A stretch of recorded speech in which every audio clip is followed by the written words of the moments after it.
ሰላም ናችሁ ተመልካቾቼ እንደምናችሁ ዛሬ ደግሞ ቀይ ምንቸታብሽ እንሰራለን የበሬ ስጋ ነው የተፈጨ ስጋ ያስፈልገናል እንደዚህ ነጭ ባይኖረው ይመረጣል ለምንቸታብሽ ቀዩን እና ሽንኩርት ቀይ ሽንኩርት ነጭ ሽንኩርት ዝንጅብል በርበሬ ቂቤ ዘይት ኮረሪማ መከለሻ ጨው ያስፈልገናል አሁን ወደ ስራችን እንገባለን እሺ መጀመሪያ ሽንኩርታችንን እናዘጋጃለን ሽንኩርታችን ለቅለቅ እናርግ መጀመሪያ አሁን እንድፈጨው ቆረጥ አረጋዋለሁ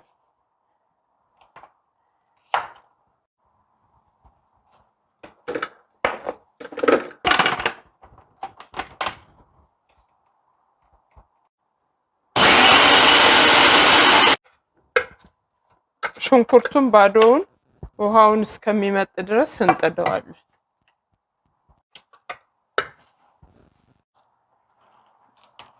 ነጭ ሽንኩርታችንን እናዘጋጃለን አሁን እዚህ ስጋውን እኔ ቀይ ስጋ ገዝቼ ነው የፈጨሁት እና እንደዚህ ማረጋችን ደሙን ይመጥልናል ፔፐር ታውል ላይ አርገን ምጥጥ ሲል ስንከተው ቆንጆ ይሆናል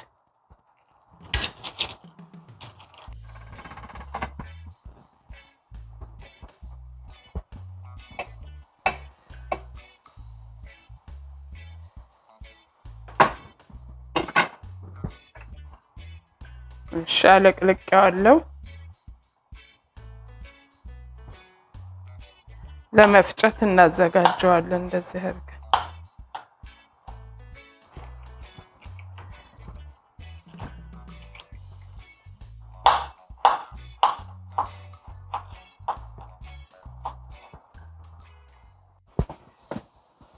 ውሃውን መጥቶልናል አሁን ዘይት እንጨምራለን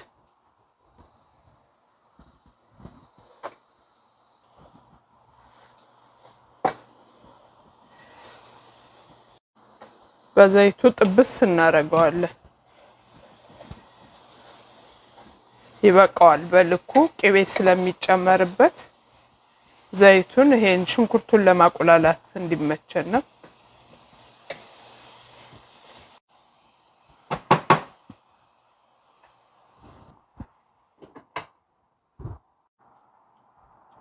እንዲደቅልን ጨው እናረግበታለን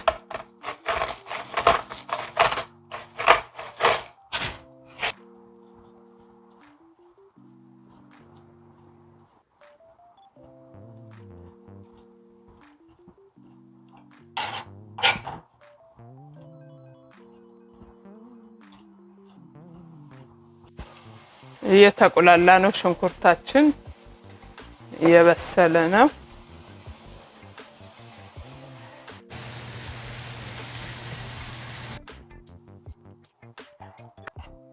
በደንብ አድቀቄዋለሁ ዝንጅብሉና ነጭ ሽንኩርቱንም እያየሁ ነው እያበሰልኩ ነው እየበሰለ ነው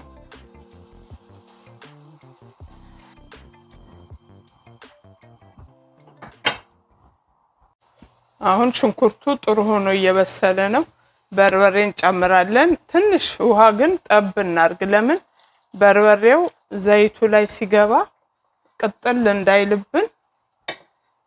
ውሃ አርገን በርበሬያችንን እንጨምራለን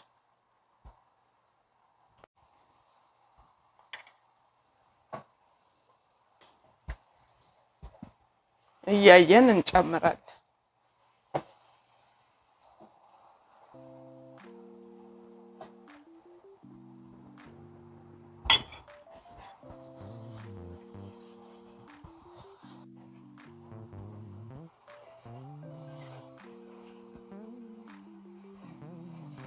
እንግዲህ እንደ ፍላጎታችን ነው የምናረጋው ግን አሁን ለምንቸታብሹ ትንሽ በርበሬ ቢኖረው ቆንጆ የሚሆን ይመስለኛል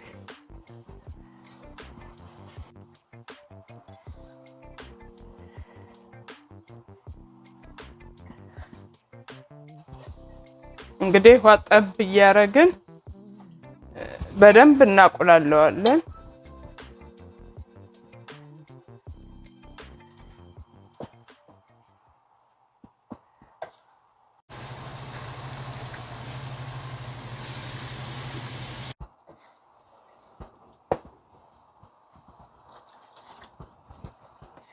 ትንሽ ውሃ ጠብ ያረግን እንደዚህ ማቆላላት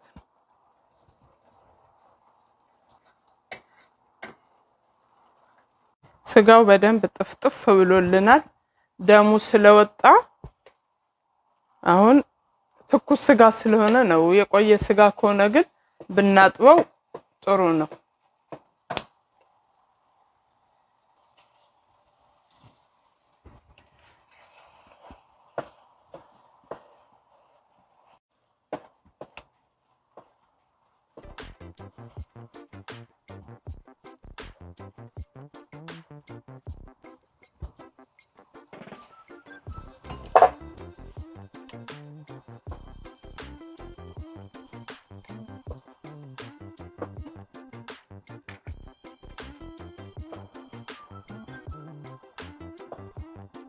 መጠጥ እስኪያረግልን ድረስ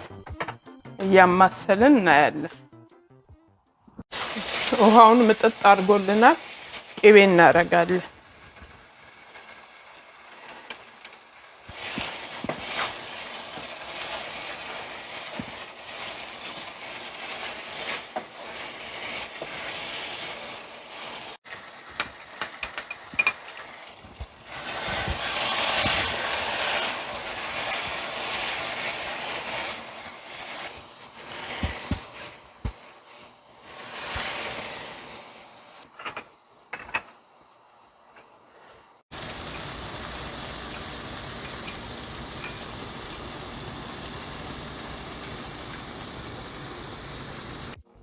ነጭ ሽንኩርታችን እንጨምራለን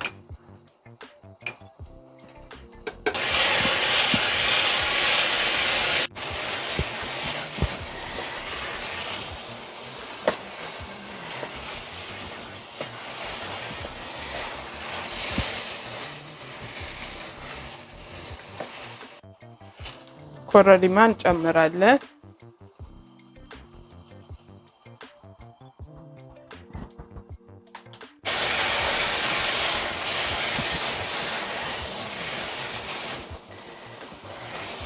አሁን በደንብ ተቆላልቷል ውሃ ትንሽ እናረጋለን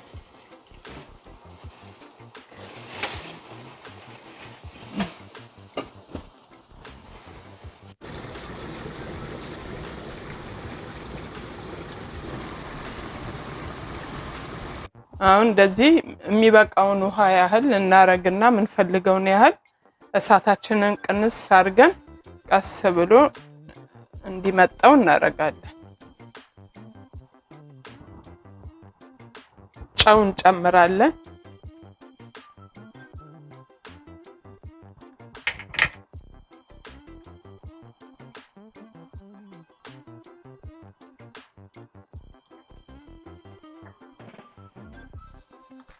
አሁን ቀስ ብሎ ይሄው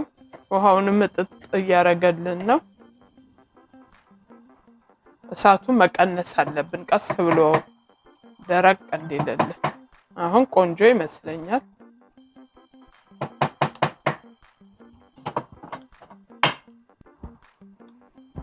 አሁን እየበቃው ነው መከለሻ እናረጋለን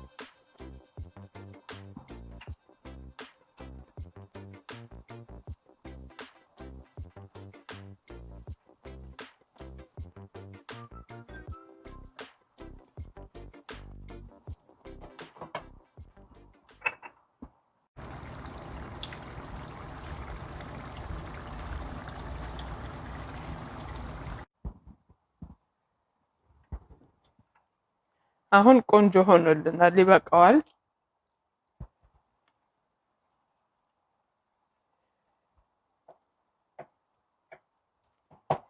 እሳቱ እንዲቀስ ብሎ ሲቆይ ቆንጆ ነው የሚሆነው። በቃ አሁን ቆንጆ ሆነ።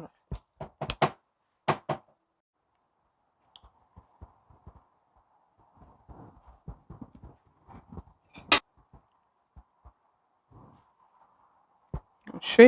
እንቁላል አዘጋጅቻለሁ። እንቁላሉን እዚሁ ላይ ነው ጣል ማረገው።